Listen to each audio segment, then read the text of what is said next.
Hello friends, welcome to technical Mantra. मैं इंद्रेश सोनी आपको लेकर आया हूँ एक बार फिर एमएस ऑफिस वर्ड की क्लास में। तो बने रहिए हमारे साथ और जो लोग नए हैं वो प्लीज़ सब्सक्राइब करें इस चैनल को और बेल आइकन को प्रेस कर लें ताकि ऐसे ही वीडियो आपको मिलते रहें। तो देखिएगा, एमएस ऑफिस की क्लास के लिए सबसे पहले हम एमएस ऑफिस को स्टार्ट करेंगे। एमएस ऑफिस वर्ड को स्टार्ट करने के बाद आज हम पार्ट 13 स्टार्ट कर रहे हैं, जिसमें आपको हम रेफरेंसेस के ऑप्शन को हम बताएंगे। ठीक है, रेफरेंस के ऑप्शन को हम बताएंगे यहाँ पर।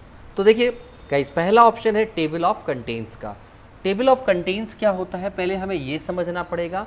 देखिएगा, आपने पूरे वर्ड डॉक्यूमेंट में, आपने पूरे एमएस वर्ड डॉक्यूमेंट में क्या क्या चीज़ें आपने बना के रखी हुई हैं, क्या क्या हेडिंग दे रखी हैं, और उन सारी हेडिंग्स को हम एक टेबल के तौर पे बना सकते हैं। एग्जाम्पल के तौर पे मैं आपको बताऊंगा कि आपने पूरा डॉक्यूमेंट तैयार कर लिया है, उसमें आपने बहुत सारी हेडिंग्स यूज़ की हैं, जिसमें हेडिंग लेवल 1 की, लेवल 2 की, लेवल 3 की हेडिंग्स को आपने प्रयोग किया है।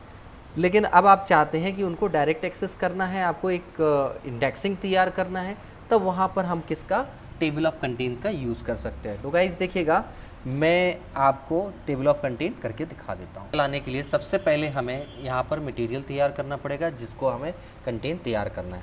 तो देखिए गाइज, मैं कुछ भी लिख रहा हूँ टेक्स्ट, मैं वैसा नहीं लिख रहा हूँ, ठीक है, थोड़ा सा समय का अभाव रहता है इसलिए। तो मैंने यहाँ पर क्या किया, कुछ टेक्स्ट लिखा और टेक्स्ट को मैंने कॉपी पेस्ट कर दिया। कॉपी मैंने आपको बताया था, जितना आप सेलेक्ट करेंगे उतना ही कॉपी होगा, जितना आपने सेलेक्ट करेंगे। तो मैंने गाइस इतना सेलेक्ट करने के बाद यहाँ पर कंट्रोल सी दबाता हूँ, ठीक है, कंट्रोल सी दबाता हूँ। कंट्रोल सी फॉर कॉपी होता है, और उसके बाद इसी के आगे से मैं कंट्रोल पेस्ट करता जाता हूँ। देखिए यहाँ पर ये पेस्ट होता चला जा रहा है, ठीक है। अगर आप गौर से देखेंगे यहाँ पर, तो यहाँ पर पेजेस यहाँ पर चेंज हो जाएंगे, यानी कितने पेजेस हमारे उस पर आ चुके हैं वो आपको यहाँ पर दिखाएगा पेज नंबर पर, ठीक है ना। या फिर आप यहाँ से क्लिक करके चेक कर सकते हो, 2 पेज हो गए हमारे। अब मैं फिर से सेलेक्ट ऑल यानी कंट्रोल ए दबाता हूँ, उसके बाद कंट्रोल सी से कॉपी करने के बाद मैं कंट्रोल वी करता हूँ।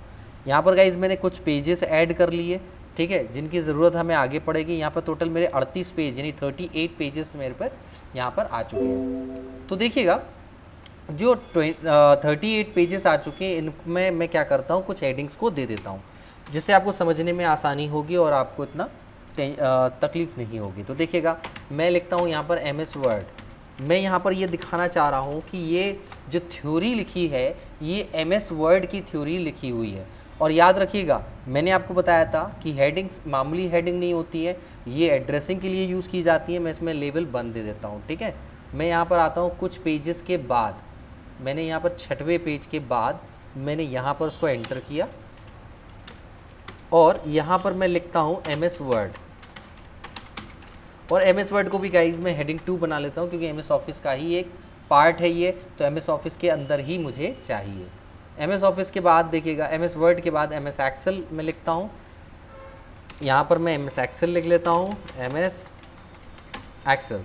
इसको भी मैं हेडिंग 2 पर रिप्रेजेंट करूँगा, ठीक है। इसके बाद मैं नीचे आता हूँ, यहाँ पर आने के बाद देखिएगा, यहाँ पर लिखता हूँ मैं एमएस एक्सेल के बाद एमएस एक्सेस लिख देता हूँ। इसको भी मैं सिलेक्ट कर लेता हूँ।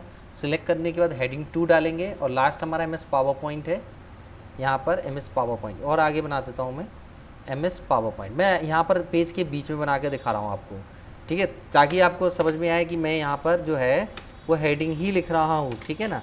तो यहाँ पर लिखता हूँ MS power point, MS power point. इसको मैं सिलेक्ट करूँगा, और सिलेक्ट करने के बाद मैं हेडिंग 2 को इसको रिप्रेजेंट करूँगा। तो गाइज़, यहाँ पर हमारे पास ये अलग अलग तरह की हेडिंग तैयार हो चुकी हैं। अब मैं फ्रंट पेज पर जाता हूँ, सबसे ऊपर जाता हूँ, और यहाँ पर मैंने जैसे कि पिछली वीडियोस में बताया आपको कि पेज एंटर, कंट्रोल एंटर के साथ हम क्या करते हैं, न्यू पेज को एंटर करते हैं। मैं कंट्रोल एंटर करता हूँ।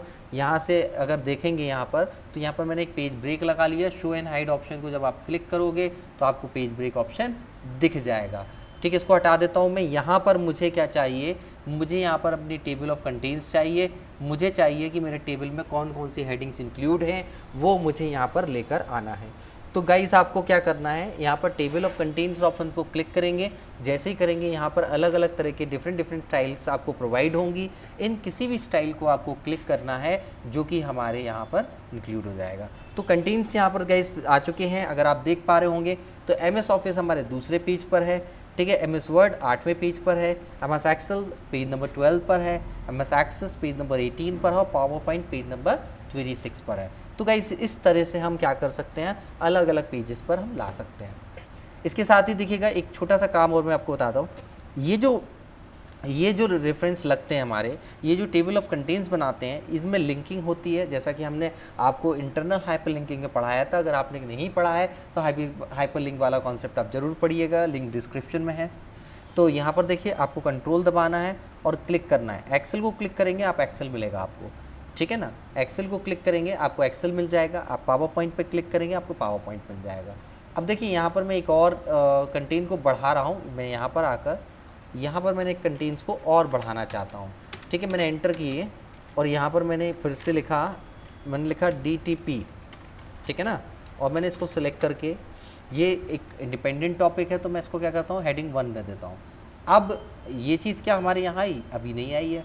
इसको यहाँ पर लाने के लिए हमें क्या करना पड़ेगा, हमें यहाँ पर इसको अपडेट करना पड़ेगा। अपडेट करने के लिए 2 ऑप्शन है, या तो आप यहाँ पर अपडेट ऑप्शन का क्लिक कीजिए, अदरवाइज़ यहाँ पर भी अपडेट ऑप्शन आपको मिलता है। अपडेट ऑप्शन पे क्लिक करेंगे तो आपको मेन्यू मिलेंगे जिसमें मिलेगा word is updating the table of content, ठीक है। तो यहाँ पर हमें क्या करना है, यहाँ पर हमें कोई भी एक ऑप्शन को सिलेक्ट करना है। अपडेट पेज नंबर ओनली, यानी कि सर अब आपको पेज नंबर एंटर कराना है, या अपडेट इंटायर टेबल, हमें सिर्फ इंटायर टेबल पूरी अपडेट करना है। कभी कभी क्या होता है कि पेज नंबर आगे पीछे हो जाते हैं, अगर आप उसी को ही अपडेट करना चाहते हो तो कर सकते हैं। अगर आप यहाँ पर पेज नंबर को अपडेट करना चाहते हैं तो पेज नंबर को अपडेट कर सकते हैं। तो देखिए मैं ओके करता हूँ। जैसे ही ओके किया यहाँ पर देखिए DTP भी हमारे पास आ गया जो कि पेज नंबर 32 पर है। पेज नंबर कितने, 32 पर है। तो गाइज इस तरह से हम क्या कर सकते हैं, हम पेज नंबर को एंटर कर सकते हैं। आगे देखिएगा नेक्स्ट है हमारा, नेक्स्ट जो है हमारा ऑप्शन वो है हमारा क्या, ऐड टेक्स्ट का भी यूज़ होता है। देखिएगा अगर आपको क्या करना है, मान लीजिए यहाँ पर हेडिंग है, अगर आपको चाहते हैं कि किसी टेक्स्ट को एज अ हेडिंग में आपको कन्वर्ट करना है तो आप यहाँ पर कर सकते हैं। जैसे सपोज़ कीजिए मैं यहाँ पर आता हूँ और यहाँ पर मैंने कोई टेक्स्ट लिखा, मैंने टेक्स्ट लिखा क्या, मैंने लिखा MS ऑफिस के बाद DTP हो गया, मैं टैली लिख देता हूँ। मैं एक सपोज डेट आपको बताने के लिए लिख रहा हूँ। मैं यहाँ पर सेलेक्ट करने के बाद मैं लेवल 1 देना चाहता हूँ, मैं लेवल 1 दे सकता हूँ, ऑटोमेटिकली हेडिंग ले लेगा। लेवल 2 ले लेगा और लेवल 3 में लेवल 3 की हेडिंग ले लेगा। और डू नॉट कर देता हूँ तो यहाँ पर क्या होगा, वो हेडिंग हट जाएगी।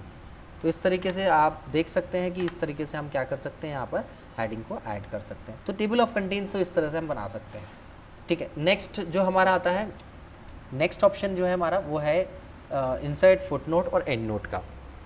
देखिए क्या होता है कि कभी कभी कोई टेक्स्ट हम ऐसा रिलेटेड टेक्स्ट भी लिखते हैं जिनसे रिलेटेड शब्दों को, रिलेटेड इन्फॉर्मेशन को या रिलेटेड कंटेंट्स को हमें स्टोर करके रखना पड़ता है। तब वहाँ पर हम किसका यूज़ कर सकते हैं, तब हम यहाँ पर फुटनोट का यूज़ कर सकते हैं। फुटनोट का यूज़ करने के लिए गाइस आपको क्या करना है, सबसे पहले आपको इंसर्ट फुटनोट को क्लिक करना है। सपोज़ कीजिए मैं यहाँ पर एक टैक्स थोड़ा सा बढ़ा देता हूँ, या फिर मैं लिखता हूँ,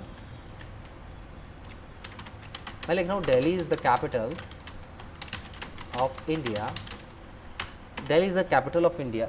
मैं एक छोटा सा टेक्स्ट लिखा, मैंने लिखा। अब मैंने दिल्ली के बाद मैंने दिल्ली को लिखा और दिल्ली के बाद मेरे को एक माइंड में एक बात याद आई कि दिल्ली में मैं देखूँगा, दिल्ली की बात अगर आती है तो मुझे दिल्ली 6 की याद आती है या चांदनी चौक की याद आती है। तो मैं उसको अगर यहाँ पर स्टोर करना चाहूँ तो बिल्कुल लिख सकता हूँ, उससे रिलेटेड टेक्स्ट को मैं स्टोर कर सकता हूँ, ठीक है। तो कैसे करना है, आपको इंसर्ट फुटनोट पर देना है। फुटनोट जब आप देंगे तो यहाँ पर देखिएगा टेक्स्ट के बाद में, ये चीज़ आपको बिल्कुल ध्यान रखना है, टेक्स्ट के बाद में अगर आपको क्लियर नहीं होता है तो मैं एक बार क्लियर कर देता हूँ। मैं यहाँ एंटर दे देता हूँ और यहाँ से टेक्स्ट में कम करता हूँ। टेक्स्ट के बाद में मतलब क्या होता है कि जहाँ से टेक्स्ट ख़त्म होगा वहाँ से ये आ जाएगा। देखिए अगर आप गौर से देख पा रहे होंगे तो दिल्ली के ऊपर देखिए यहाँ पर फर्स्ट आ गया है, ठीक है। दिल्ली के ऊपर देखेंगे अगर आप तो यहाँ पर फर्स्ट लिख कर आ गया है, और नीचे आएंगे तो आपको ये मिल जाएगा कि पहला हमारा लिखा हुआ है, ठीक है ना। तो इस तरीके से हम यहाँ पर क्या कर सकते हैं, हम यहाँ पर फुट नोट भी दे सकते हैं। और एंड नोट क्या होता है, टेक्स्ट के जस्ट बाद में आता है, फुट नोट क्या होता है, पेज के लास्ट में आता है। एंड नोट अगर देते हैं तो देखिए क्या होगा, मैं इसको अंडू कर लेता हूँ ताकि ये सारी चीज़ें हट जाए, ठीक है, ये सारी चीज़ें हट जाएँ, या फिर मेरे को टेक्स्ट वही टेक्स्ट हटाना है जिस टेक्स्ट की बदौलत आ रहा है। चलिए यहाँ पर अगर देखेंगे, मुझे अब देना है क्या, एंड नोट देना है। मैं सिलेक्ट करूँगा, एंड नोट को क्लिक करूँगा, जैसे ही एंड नोट करता हूँ जहाँ टेक्स्ट खत्म होगा, अब देखिएगा इस यहाँ पर सबसे लास्ट पेज पर आ गया, क्योंकि टेक्स्ट खत्म कहाँ हो रहा है, सबसे लास्ट पेज पर हमारा टेक्स्ट खत्म हो रहा है, इसलिए उसने क्या किया, उसने एंड नोट को सबसे लास्ट पेज पर ला के रख दिया, ठीक है ना। तो यहाँ पर क्या होता है, एंड नोट क्या आएगा, एंड नोट आता है टेक्स्ट के सबसे लास्ट में, और अगर आपका फुट नोट है, ठीक है, तो वो कहाँ आएगा, वो पेज के लास्ट में आता है। तो फुट नोट आपका पेज के लास्ट में, एंड नोट आपका टेक्स्ट के लास्ट में आता है। टेक्स्ट वो 1 पेज का भी हो सकता है, 2 पेज का भी हो सकता है, 50 पेज का भी हो सकता है, ठीक है ना। और यहाँ पर देखिए इंसर्ट करते जाएंगे, आपको मिलता जाएगा, आप जितने फुट नोट देना चाहो उतने दे सकते हो। अब नेक्स्ट करोगे तो एक एक करके आगे जा सकते हो, अगर एक से ज़्यादा इंक्लूड है। सपोज़ मैं यहाँ पर एक और दे देता हूँ इंसर्ट फुट नोट, ये मैंने 2 फुट नोट दे दिए हैं, और ऊपर जाते हैं, देखिएगा यहाँ पर,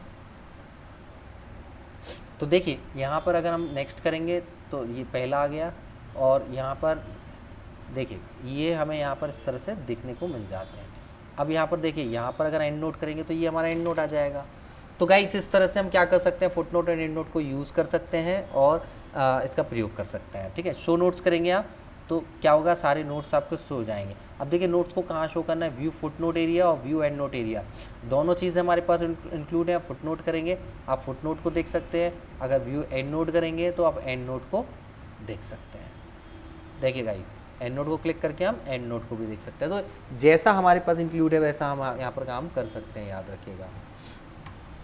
तो ये था हमारा ऑप्शन, रेफरेंसेस में आपका टेबल ऑफ कंटेंट था, फुट नोट था। नेक्स्ट तो गाइज ये था हमारा टेबल ऑफ कंटेंट्स का ऑप्शन और फुट नोट का ऑप्शन। उम्मीद करता हूँ, आशा करता हूँ ये आपको सेशन बहुत पसंद आया होगा, ठीक है। बहुत ही जल्दी हमारा MS ऑफिस ख़त्म होने वाला है, और इसके बाद हम MS एक्सेस को स्टार्ट करेंगे, सॉरी MS एक्सेल को स्टार्ट करेंगे। और MS एक्सेल में आप सीखेंगे अलग अलग तरह के फॉर्मूले और अलग अलग तरह की शीटों के बारे में सीखेंगे, ठीक है ना। मतलब कागजी ज्ञान नहीं मिलेगा, वहाँ पर आपको प्रैक्टिकल ज्ञान मिलेगा, ठीक है। तो आशा करता हूँ ये सेशन आपको बिल्कुल पसंद आया होगा। अगर आपको पसंद आया है तो प्लीज़ लाइक कीजिए, शेयर कीजिए, सब्सक्राइब कीजिए, और सब्सक्राइब करने के साथ साथ बेल आइकन को ज़रूर प्रेस कर लीजिएगा, ताकि आपको हमारे डेली के अपडेट्स आपको मिलते जाएँ और आप ऐसी ही शानदार वीडियो देखते रहें। धन्यवाद।